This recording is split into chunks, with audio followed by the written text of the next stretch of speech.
Ya, berapa yang penting kelihatan semua sih. Main karakter. Tadi sampai mana ya? Implicit. Ya, kalau fungsi fungsi yang tadi tuh kayak 2y plus 2x sama dengan 0 itu bentuknya implisit atau eksplisit? Implisit kayak karena ada y sama x dalam satu ruas. Oh, ngerti. Kalau ada y sama 2x y sama x dalam satu ruas itu implisit. Kalau misalkan ada satu-satunya itu eksplisit berarti. Belum tentu. Kalau misalkan y kuadrat sama dengan itu termasuk implisit karena ada kuadratnya.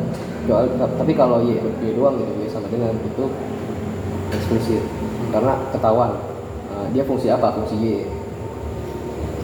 Caranya tinggal ikutin langkah-langkah ini aja. Kalau pertama kan itu ada dua ruas ya, diturunin aja, turunin kedua ruas.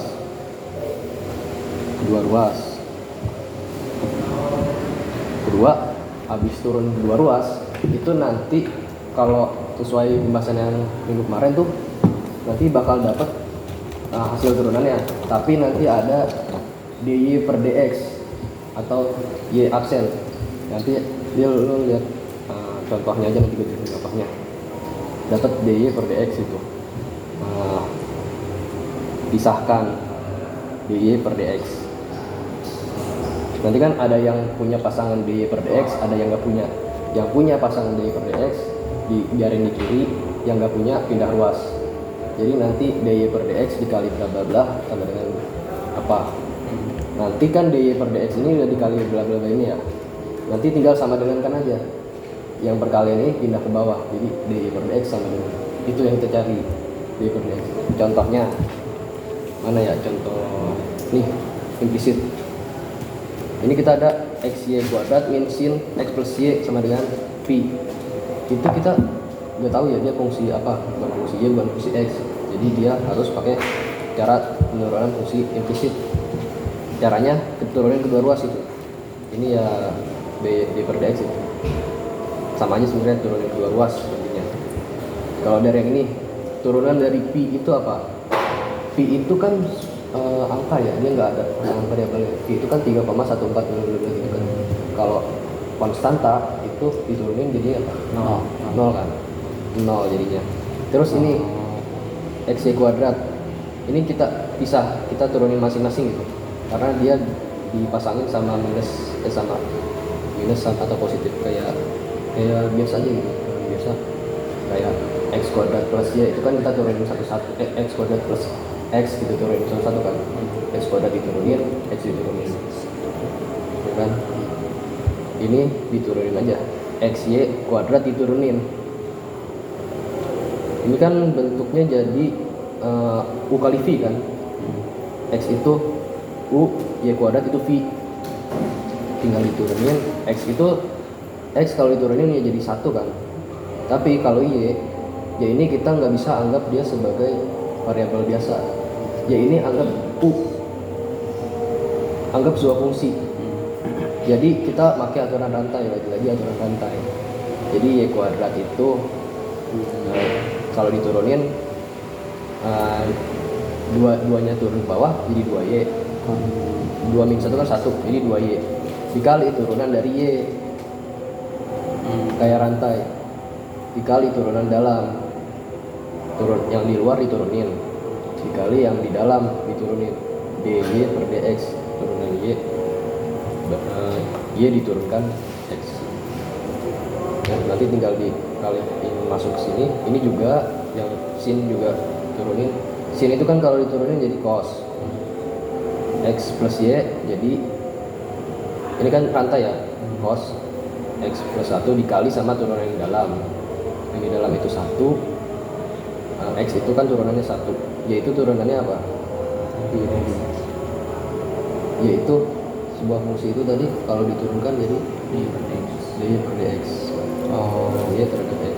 Kalau x doang bisa langsung 1, kalau y nggak bisa langsung 1 karena kita menemukan ke x diturunin bisa langsung, y harus dy per dx. Nanti lu bakal dapat dy per dx gitu kan, ada dy per dx, nanti dipisahin gitu, Nanti ini ada yang nggak sama dy per dx kan, ini y kuadrat ditambah, nah ini yang ada dy per dx nih, ini kan 2x dikali sama dy per dx. Terus ini juga ini ada dy per dx nya, ini nggak ada pindah ruas, ini ada jadinya kan. Nanti yang ada dy per dx ini kan ada 2, lu jadiin dia 1. Gimana caranya? Ini tinggal dy per dx kalau dimasukin kan jadi dikali 2x y, dy per dx kali 2x y jadi ini, dy per dx kali min cos ekspresi jadi ini, di apa faktor sih, jadi faktor ini. Aman nggak udah jadi begini, dx nya juga jadi 1 gitu. Nanti ya ini tinggal diturunin ke bawah, ini kan berkalian, turunin ke bawah jadi begini, yang ini turunin ke bawah sini begitu. Turunan inverse trigono fungsi implisit, turunan fungsi implisit. Nah itu buat pekan 9. Nanti kita lanjut ke pekan 10. Oh ya, kan ini kan kita persiapan buat quiz. Terus gue nanya nih kata bapaknya, bagian laju terkait sama kemonotonan sama sketsa kurva itu nggak bakal keluar. Sketsa itu kan gabungan dari semua yang udah kita pelajari kan.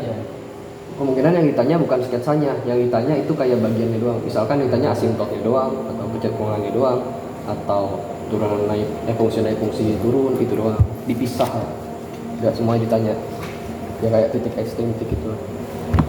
Udah, kita udah review ya pekan 9, lanjut ke pekan 10. Ini bagian utamanya lah pekan 10. Jadi pekan 10 ini pertama ada diferensial. Diferensial itu kayak kita kalau turunan itu nama lainnya bahkan f aksen x itu bisa kita tulis y aksen juga bisa gitu kan. Bisa juga kita tulis dy per dx gitu. Kalau bingung kenapa dy per dx itu ada penjelasannya sebenarnya, tapi ya waktu kita mepet gitu. D itu sama kayak delta, ya kan? Delta perubahan, sama-sama perubahan. Tapi kalau diferensial, D ini kan diferensial ya, perubahannya itu kecil. Saking kecilnya sampai hampir mendekati 0. Bukan perubahannya kecil, bukan sekecil 1, tapi sekecil 0,0000 gitu. Kecil banget. Kalau mau gampangnya itu kayak apa ya, fungsi kecepatan lah. Kecepatan tuh rumusnya apa? Jarak bagi waktu. Perubahan jarak dibagi perubahan waktu, makanya delta. Ini maksudnya kecepatan ini kecepatan rata-rata. Kecepatan yang dilihat cuma awal sama akhir. Gimana awal sama akhir itu apa perbedaannya? Tapi kan kecepatan itu kan nggak selalu konstan. Jadi kita nggak bisa lihat kecepatan itu dari awal sampai akhir doang. Karena dia bisa aja pertama dia kenceng, terus dia melambat, terus dia berhenti gitu kan. Itu nggak bisa. Nah itu kita bisa hitung pakai kecepatan sesaat. Makanya rumus kecepatan sesaat itu kalau di pekan 7 kecepatan sesaat rumusnya itu turunan. F(x). Sebenarnya dia itu ds per dt. Makanya bisa ditulis ds per dt. Sama kan, ini pakai delta, bedanya dia pakai delta, tapi kalau ini dia pakai diferensial. Ini v rata-rata dilihat awal sampai akhir, ini v sesaat. V pada saat tertentu dia kencang atau lambat, atau dia v sesaat. Kayak dy per dx. Nah, dy per dx kan kita tahu ya, dy per dx itu kan turunan f aksen x. Diferensial ini dy doang. Kita cuma ditanya dy. Nanti kalau di itu dia tinggal turunannya dikali dx dikali dx. Dx sama kita berarti sekarang kita coba lihat soal.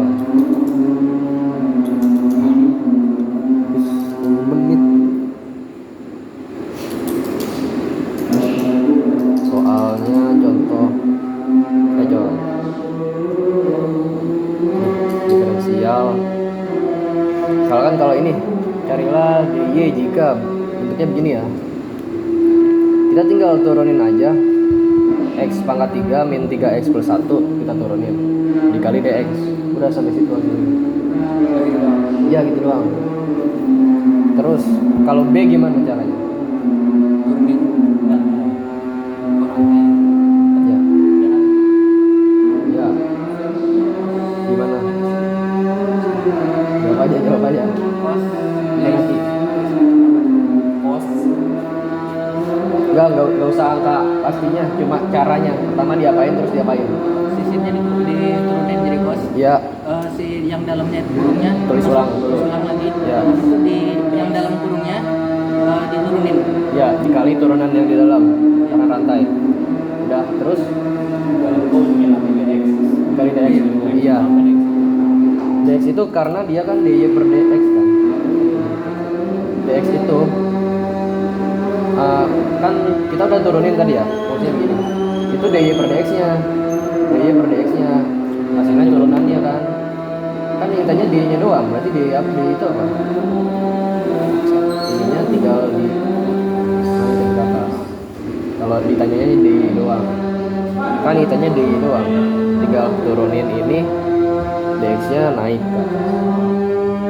Kan kalau mau ulang Gua pengen coba kerjain itu gimana kerjanya. ini Yang trigono. coba kerjain ini. Turunan sin apa? Kos. Cos. Berarti cos aturan rantai. Kita turunin yang di luar, turunin sin doang. Cos ini tulis ulang kan? Ya. Dikali turunan ini yang di dalam. Oh, ngerti gua. Turunan biasa aja. Ya, turunan biasa. Gede. Ayo banget. Kota isi mas.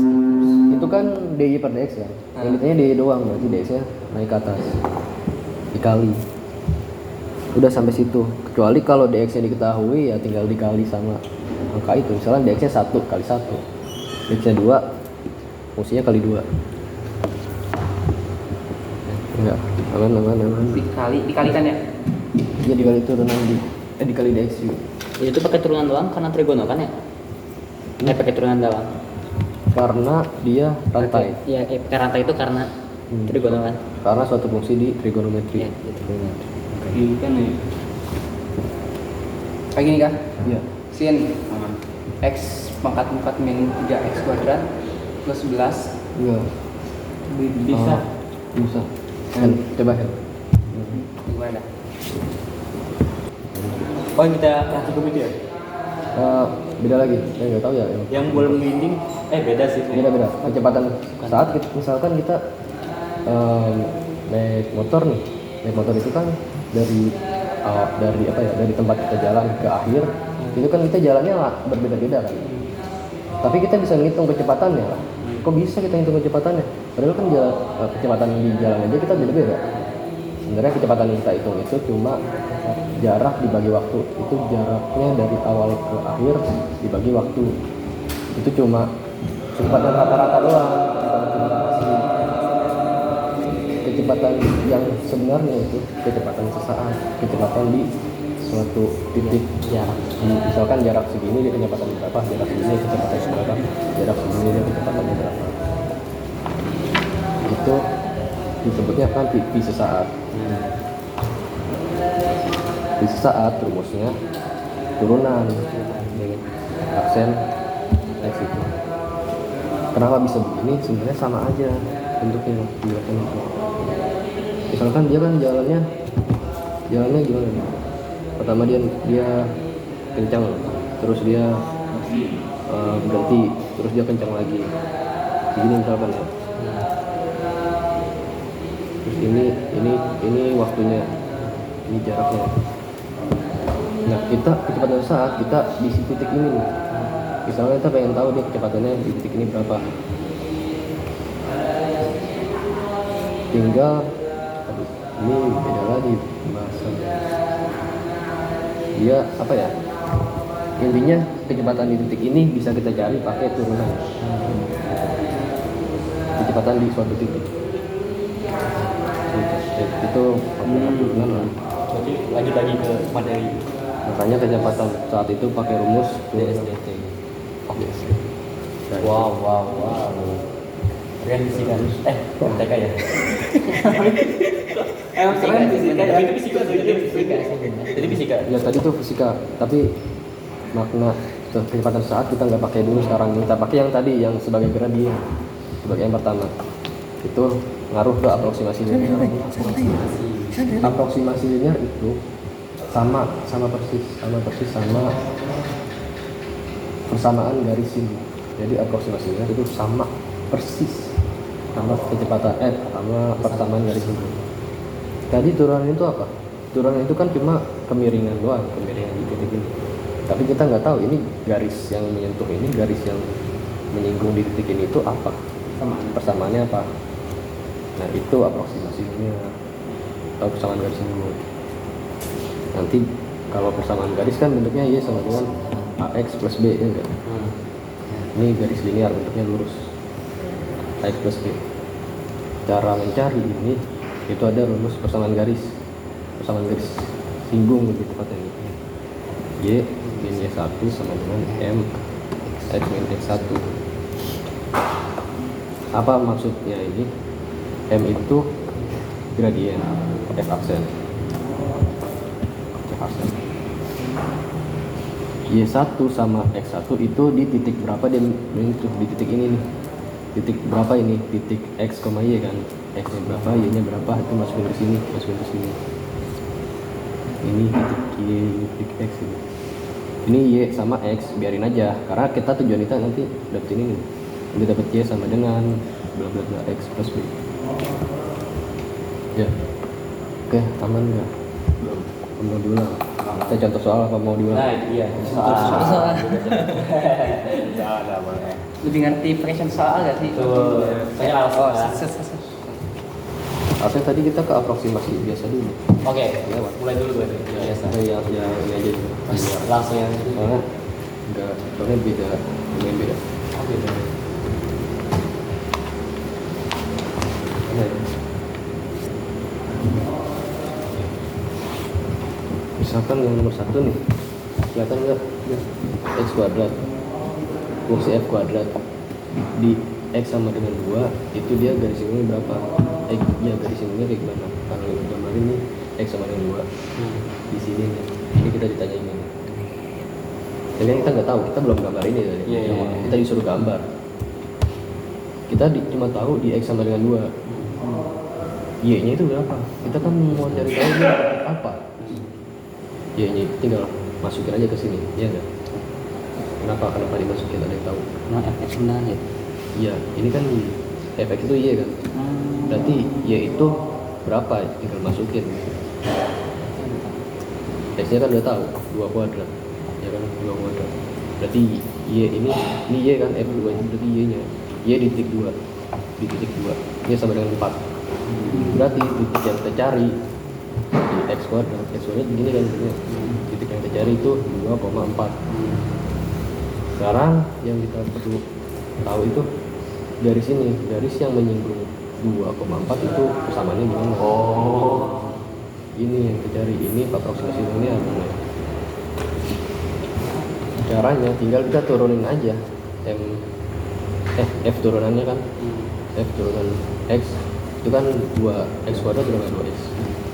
Terus ini kan 2X. Kita tahu tadi dia nyentuhnya di titik 2 kan.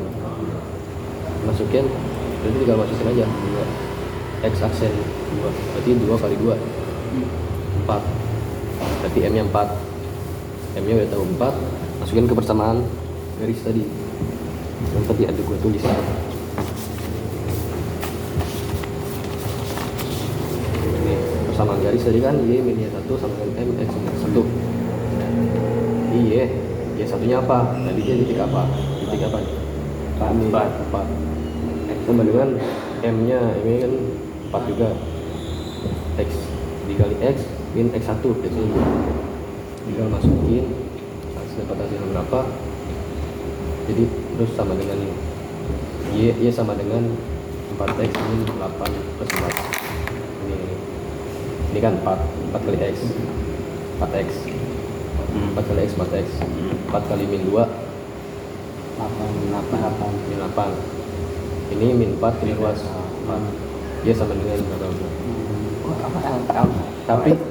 tapi ini tuh persamaan garis singgung kan. Kalau di sini namanya bukan persamaan garis singgung, namanya aproksimasi linear. Dia pakai notasinya LX. Cuma ganti doang. Fungsi. Tapi sama aja. Iya sama aja. Kalau di sini dia jelasinnya tuh dia langsung diubah, dia ada rumusnya langsung. Ini rumusnya langsung kayak gini, LX sama dengan FA plus FA sama aja nih. Ini minnya 1 sama dengan M X min X1. Kita tahu Y-nya ini tadi apa? LX. Y1 ini apa? FX. Ya, F X-nya misalkan A kan? Ya. FA berarti. M ini apa? aksen F aksen di titik A. F aksen A dikali X min X1 nya tadi A kan titik A. Jadi LX sama dengan F aksen A X min A ditambah FA. Sama nggak? oh ini LX FA nya di ini beda dari kalau ini FA di sini, di depan ini F aksen A X min A. Sama nggak? Lu boleh langsung aja pakai rumus ini boleh, atau mau dari singgung boleh. Ya, ini biar nggak ribet sebenarnya, tapi asal lu jelasin asal rumus ini tuh dari singgung, asal dari singgung. Kemarin tuh habis kayak gini harusnya kita latihan, tapi karena waktunya jadi kita nanti latihannya coba kerjain latihan aja, ntar kalau stuck tiap